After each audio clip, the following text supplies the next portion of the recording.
Muy buenas a todos, compañeros y maestro. Mi nombre es Yaeli Muñoz y el día de hoy voy a exponer un tema, el capítulo 15, titulado Propiedades.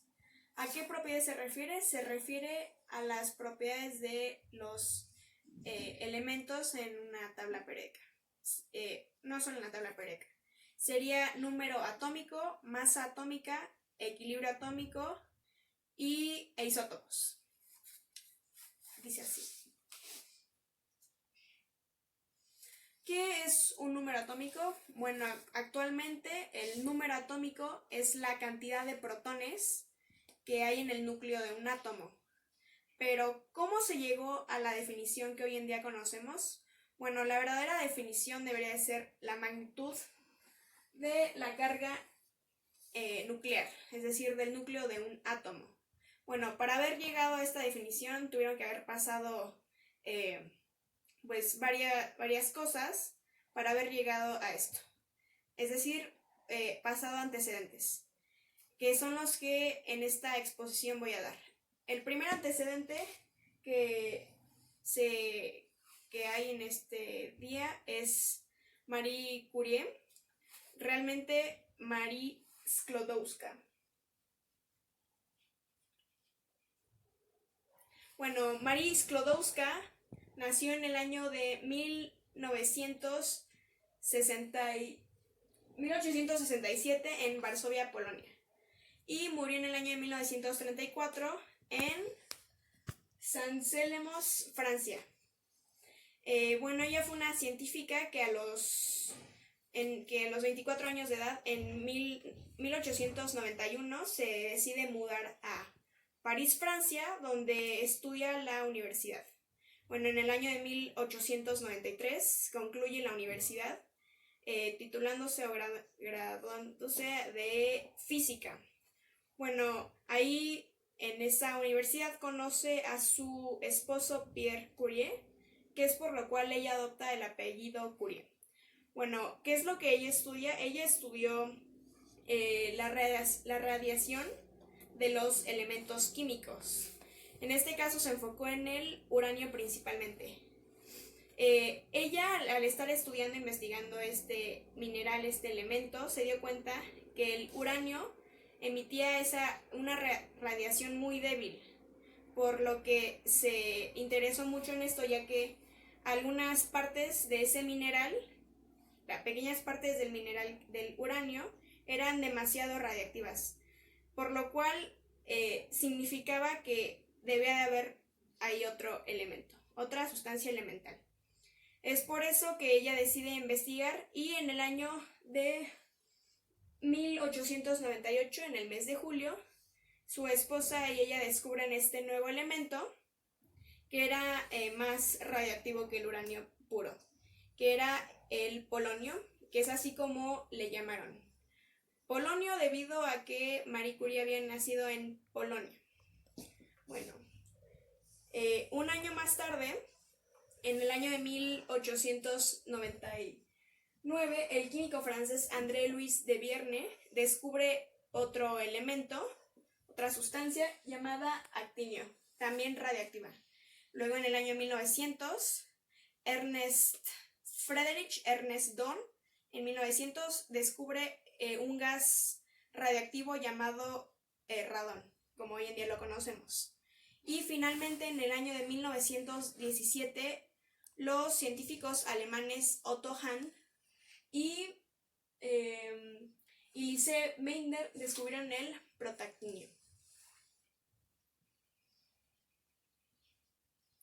Bueno, vimos todos estos personajes y lo que hicieron debido a que todos estos elementos radiactivos sirvieron para nuestro siguiente personaje, que es el que voy a exponer a continuación, que es Ernest Rutherford.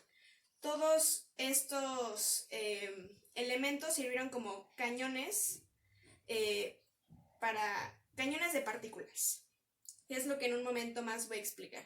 Bueno, Ernest Rutherford fue un científico que nació en el año de 1871 en Brightwater, Nueva Zelanda, y murió en el año de 1937 en Cambridge, Reino Unido. Bueno, hoy en día es muy famoso por su modelo atómico y por varios descubrimientos que él tuvo durante sus investigaciones y experimentos. Bueno, él estudió en Cambridge, en la Universidad de Cambridge, en Reino Unido, y es en 1906 donde él hace experimentos en el cual él bombardea láminas de oro con partículas alfa, que fueron unas partículas que él también así las llamó.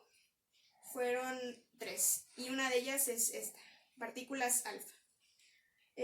Bueno, él se dio cuenta a la hora de hacer sus experimentos de bombardear la lámina de oro con partículas alfa, se dio cuenta de unas cosas. La primera era que a la hora de bombardear esas partículas, a la hora de bombardear la lámina, unas partículas atravesaban perfectamente esa lámina.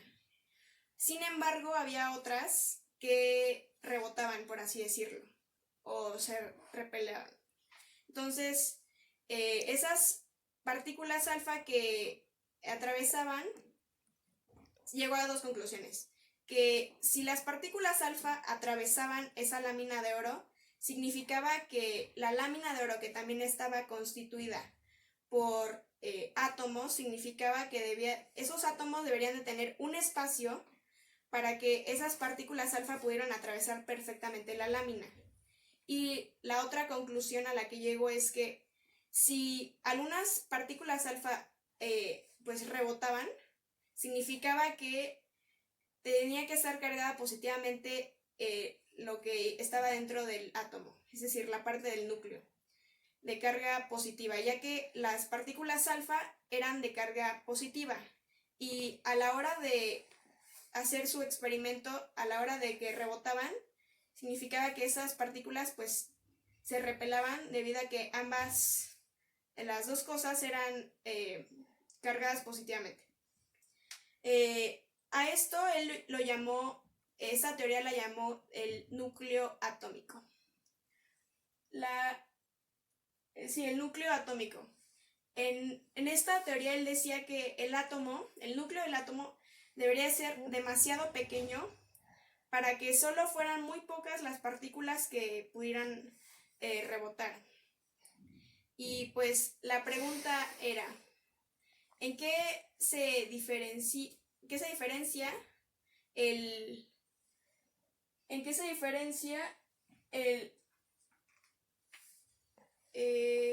núcleo atómico de un elemento del otro?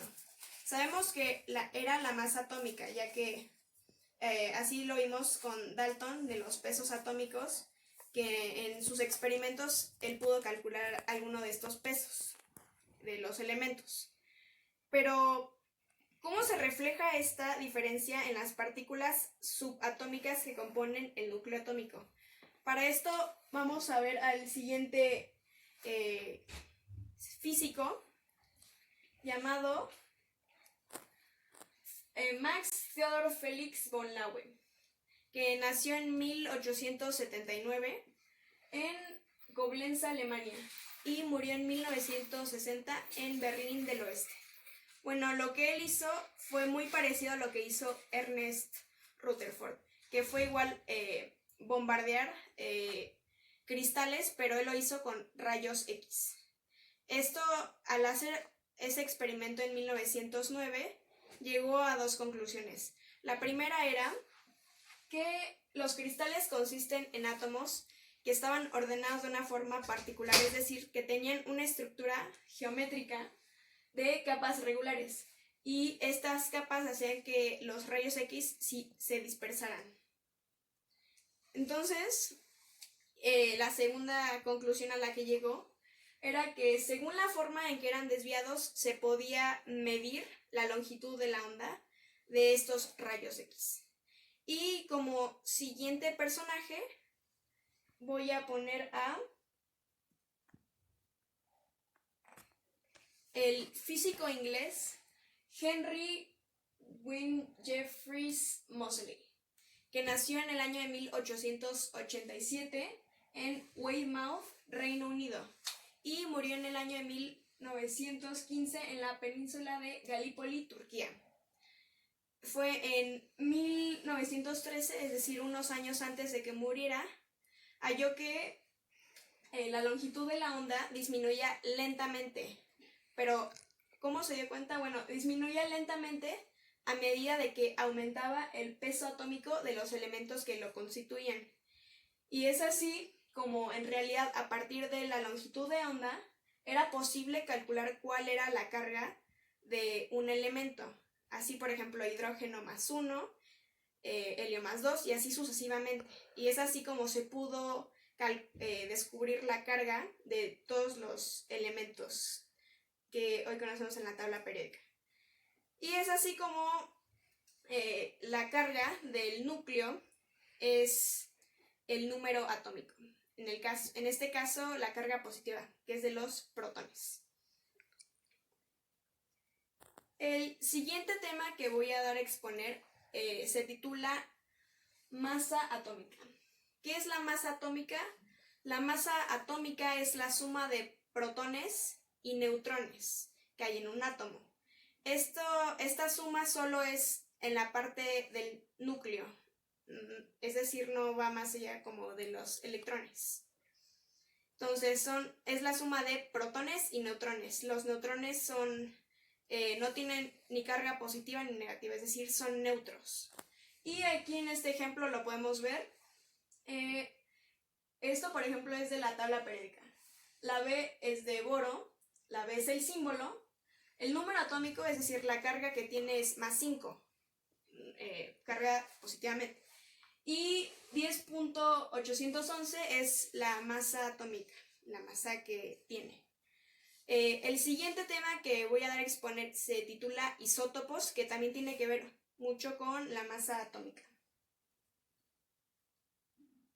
Bueno, para este tema voy a dar a conocer otro personaje muy importante para isótopos, que de hecho fue él quien le dio el nombre a lo que hoy en día conocemos como isótopos.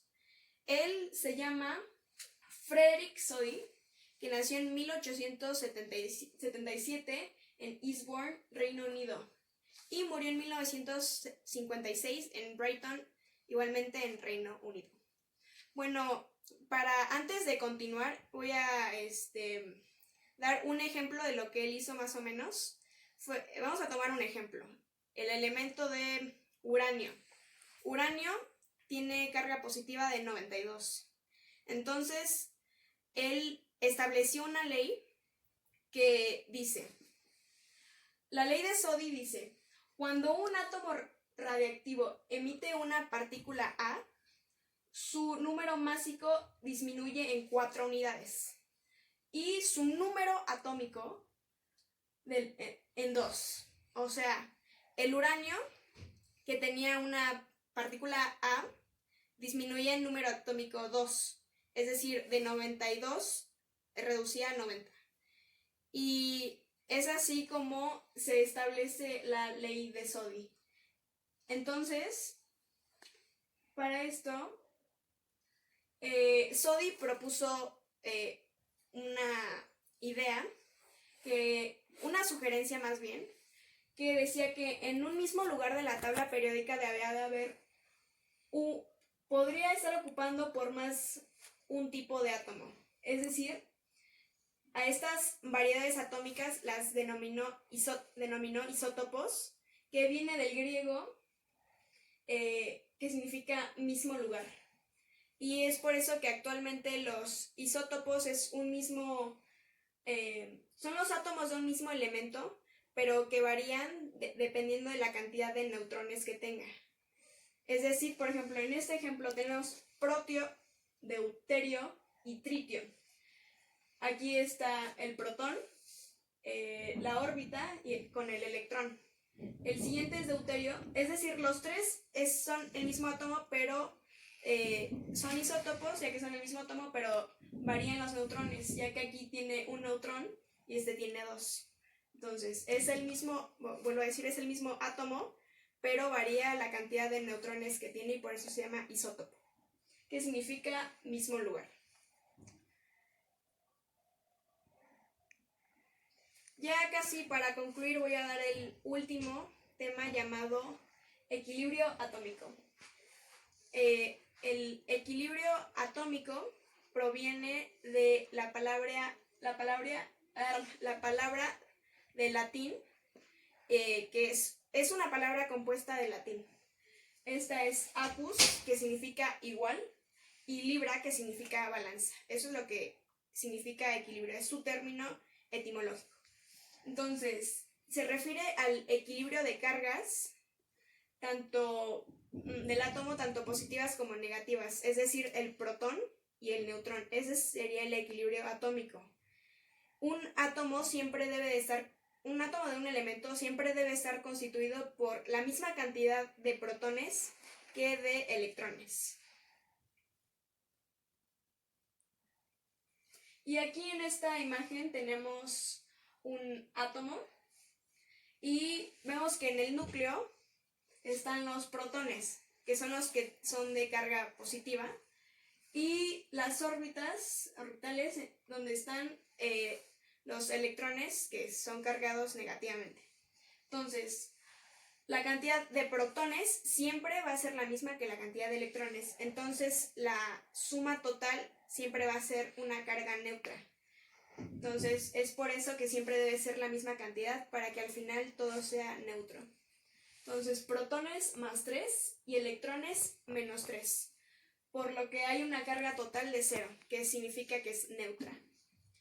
Y esto ha sido todo el video de hoy. Para más información o dudas que tengan, pueden revisar desde la página 117 a la 127 del libro Breve Historia de la Química de Isaac Asimov. Tercera edición a la Alianza Editorial Madrid. Muchas gracias por su tiempo y espero tengan un excelente día.